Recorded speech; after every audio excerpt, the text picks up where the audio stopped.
Y'all know what's going on. It's time for another episode of Doing Time with Joe. I'm your host, Joe Baker. Welcome to the show, y'all. Let me give you a real quick recap of what's going on. Look, Jersey done got rid of all the competition, all the opposition to his being a part, openly, publicly, and privately, with the Vikings. They're all in the back. When I say the back, I'm talking about PC or Max.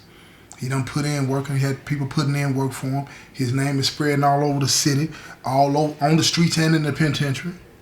And he's been offered a strong position on the board, but he turned it down. And that made them love him even more. But look, somebody that's instrumental to his survival, detrimental rather, to his survival, is back in the penitentiary. And he's seeing some things he never thought he would see.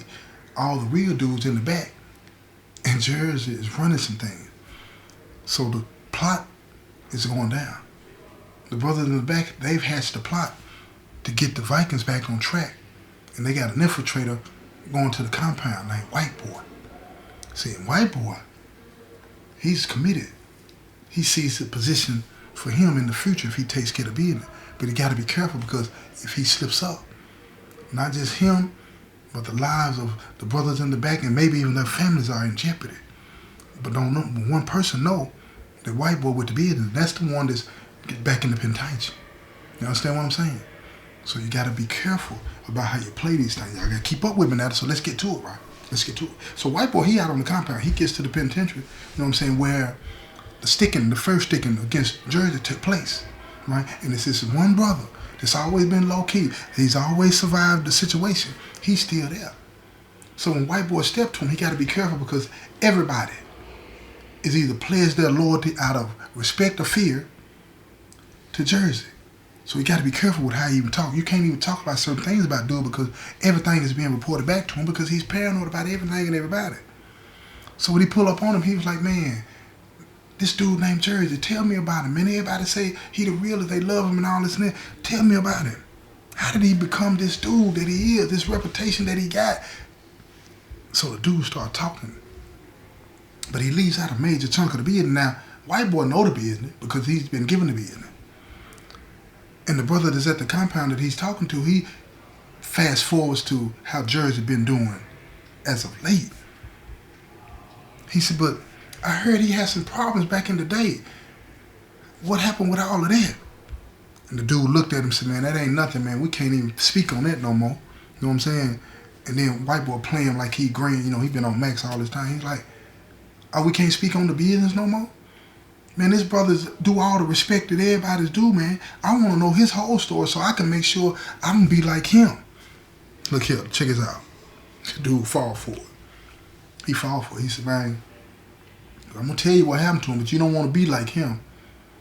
He said, man, watch your mouth, man. That's what White Boy hit him. He hit him with the flip.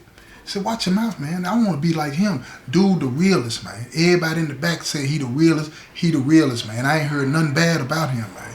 You feel me? He said, man, I can tell you some things. That's what the dude tell him. He said, I can tell you some things about him, you know what I'm saying, that what you wouldn't like to hear.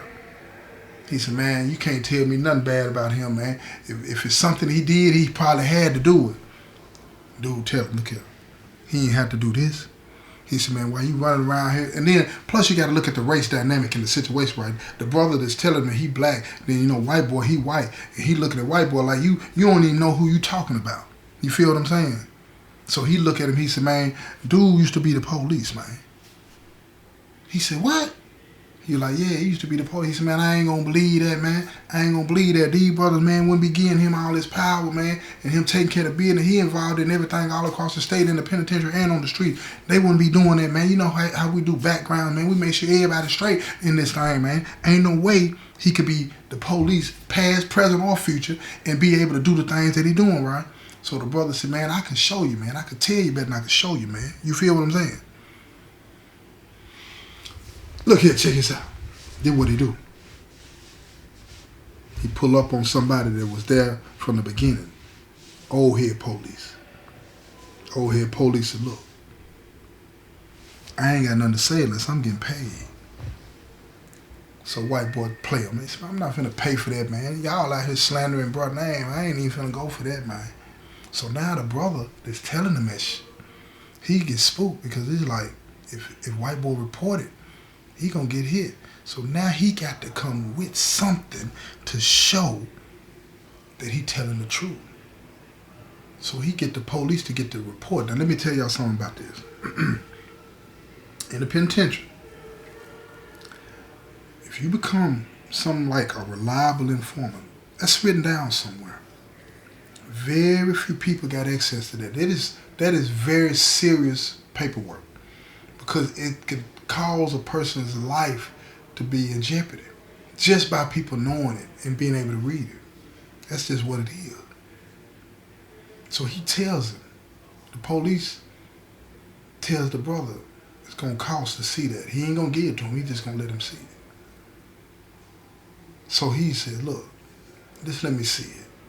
He said, let me and bro see it. And the police said, I'll show you. So one day, when he stays at work late, he get access to the computer. He pulls him in the office. He shows him. He showed him on the internet, on the computer. And it says, reliable informant. It gives his government name and everything. So white boy, like, he didn't say it out loud. He's trying to apply. I got to get a copy of that. Got to get a copy of that. So they leave out of the office. He immediately go to a cell. He writing a letter back to brother. He said, man, I seen the documentation that said whatever y'all said was true. He said, but I got to find a way to get it. He said, dude ain't going to give it to me. He said, wow, how do I get it? Tell me, what do I need to do? So the brothers in the back, they still got a little pull, you know what I'm saying? Because look here, when you in the business and part of the business, and when you rising up through the ring, listen to me, y'all. You have had to have had some dealings with some of the people that's in uniform that you still know that might play fast and loose with the rules, right? So some of the brothers in the back, they reach out to their family members on the streets with one of their gals, and they tell their gal, look, I need you to go holler at Officer such and such. Officer such and such is retired. Go get at him. And I tell him I need a favor. So one of the brothers in the back, his gal goes and does that. They get him on the phone, and he talking to him one day, and he said, man, I need you to holler at Officer such and such, man. Take care of this for me. I need that. So he says, what's this about? He tells him what's it about. And the officer laughs at it because it's comical to him that this individual, Jersey, could be in a position of such power now when he was one of the telling everything for them. You feel me? So he said, I'll see what I can do. He makes a couple of calls, this and that, and they tell him it's going to cost you, man. You got to be willing to pay this money to get this. And they tell him, man, we'll pay whatever. We got to have that documentation. So when they get back, the officer gets back with the other officer. He tell him, he said, man, you can't even print this type of stuff off no more. They won't even let you print it. If you print it, an alert goes downtown. They know somebody's tampering. This is highly classified, secretive stuff. You can't be playing with this stuff. So the officers trying to get the money, they get the paperwork. It's blank. It's blank. Listen to me. I want y'all to listen to what I'm saying. They get the exact paperwork, and then they read off the computer. They just write down and filling in the blanks what's on the computer. All of that. They see all of that. But see, this is one thing they didn't realize. At the same time, if you try to print something like that out, an alert goes downtown, even when you access that file, an alert goes downtown. So the people downtown know somebody's looking. So they secretly launch an investigation into who's trying to find out the identity of Jersey as far as his cooperation with the police. They are very protective about that information. So look, let me tell you what they did. The Internal Affairs goes to the penitentiary where Jersey's at, and they sit him down and they talk to him, right? And they say, we got a problem. Somebody's trying to access your file. And Jersey looks at him like, what you talking about? And he told him, he said, man, when you should do work for us, man, everything that you did is on file. Jersey's heart almost stopped beating. He said, what? He's like, yeah, that's how we keep up with everything. He said, but we're on top of it. You know what I'm saying? He said, now what's been going on lately? And Jersey tells him what's been going on because he's really secretly working for the people on the street, the police, and the people in the penitentiary. Dude, dangerous. But anyway, here's the thing. He said, man, you got to tell me who's trying to get that information. So Internal Affairs said, we'll be on it. We own it. So they bumped down on the officer that's at the penitentiary because you got to put your codes in the computer. You got to put your codes in there. So the officer's code that was used to get in there wasn't the one that went on the computer, right? Somebody else used it. The officer that was trying to work with white boy now. So anyway, they track it back down to the officer, and he tells them it's just some of his brothers. They wanted to see it. So the internal affairs bumped down on them, and he asked them, "What are y'all trying to do?" And then they said, "We got word that some brothers are curious about it. We just wanted to see for ourselves." And he tells them, "Don't move on this. Don't act on this. It's bigger than you." And it spooks him. It spooks white boy. And he's thinking, what have I gotten myself into? What is really going on? This is way more serious than the brothers made me think. This just ain't no penitentiary stuff. This real big. This Nino Brown big, y'all. This is what I'm trying to tell you. So check this out. The internal affairs, he understands that this is a big bone in the game, so he don't tell Jersey what's really going on. But he does tell Jersey everything is under control. Don't worry about it. Don't worry about it. But look, that piece of paper that they copied onto what was on the computer, white boy got it. He got it. But he can't just put that in the mail, because they open up the mail when they go back and forth in the penitentiary. So he sends it to the streets. Sends it to the street. And one of the brothers in the back at the other penitentiary, his girl gets it. And when she gets it, she's looking at it. She's reading it to the brother on the phone. And he says, "I gotta get it." She said, "I don't think it'll be smart." She said, "White boy said this can't come back into the penitentiary. Can't. If we do that, it's gonna be a problem." Oh my goodness, they got the proof, but they can't move on it. But see, they don't know how big this is. They don't know how serious this is. See, when you're in the penitentiary, it's almost like you get caught up in this artificial environment and thinking that the stuff is just as big as the prison that you're in. Like the pod you're in or the prison that you're in. You start to believe that it don't go that, it ain't no bigger than that. Just the people at this particular place are going to be affected by it. So they're thinking, what's the big deal? The only person that's going to be affected by this is Jersey. And it'll give them their reputations back and their power back. They're not thinking that this man is bona fide certified. You understand what I'm saying? Is you is or is you ain't his constituents. That's what this is. This dude is doing some things for people that are keeping them informed of some major drug trafficking. Real talk. And they can't even expose it. So check this out. This is what they do. The brother that originally bumped down on Jersey and told him he had to pay, they get at him. And they tell him, look, you have to write him and tell him. We know and we got proof. Now look, they're going back to their roots. The Vikings are about manipulation. That's what it is, y'all. See, y'all thinking those individuals out there that's young that want to be a part of a gang and thinking that it's cool and all this and that, you don't even know all the ins and outs and how grimy and dirty it can get, right? It gets so grimy that you won't even recognize how dirty you are. And that's what these brothers are going through now. They don't even recognize how dirty they are because now they got this information that could expose Jersey, right? But they're going to use it to their own benefit. They want to get back at the table. Let's put it that way. So the first individual that was extorting Jersey, he writes him, he tell him, we got you. We got the information. We know what you did. We can prove it. We can prove it. And they tell him, look, call this number. So he calls the number. And it's the dude's gal. And she said, I was told to read this out to you. And she started reading off different cases and all this thing. He knows exactly what it is, right? Because the internal affairs told him what some of the information was that's on this documentation. There's no way she should know about it. And when she told him, she said, look, I was also told to tell you better not report it to internal affairs because they already know internal affairs has been to talk to you. So he did what most Vikings do. He said, what you want? She said, they already said that you understand how this goes, so start dropping it off. She said, I don't have an amount. I don't know. But they told me to make it light on yourself. Tell you to make it light on yourself. He gets off the phone and he sits down on his bunk, shaking. Shaking. He thought he had almost gotten to the top of the pile. But see, what he didn't realize is that what goes up must come down.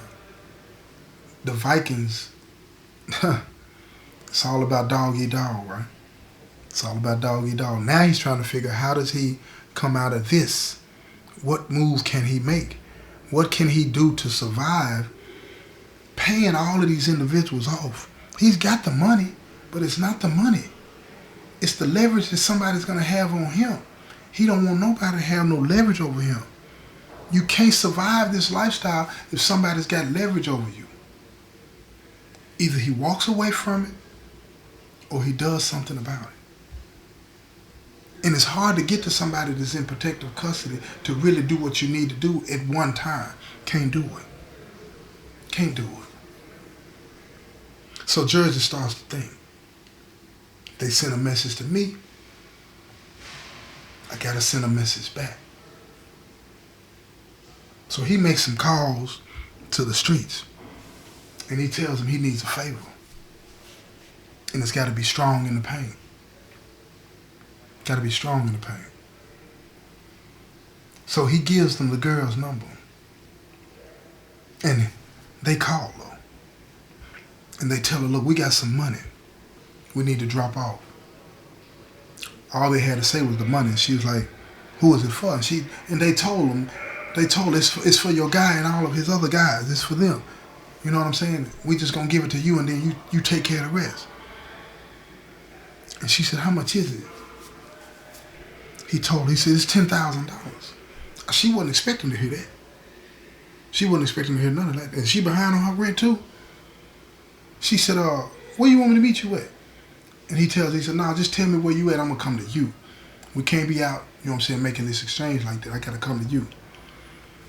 She said, okay. She trusted everything Gucci. She trusted everything straight. She gave him the address. He get to the house. First thing he do when he get to the house, he says, is anybody else here? She said, no, it's just me and you.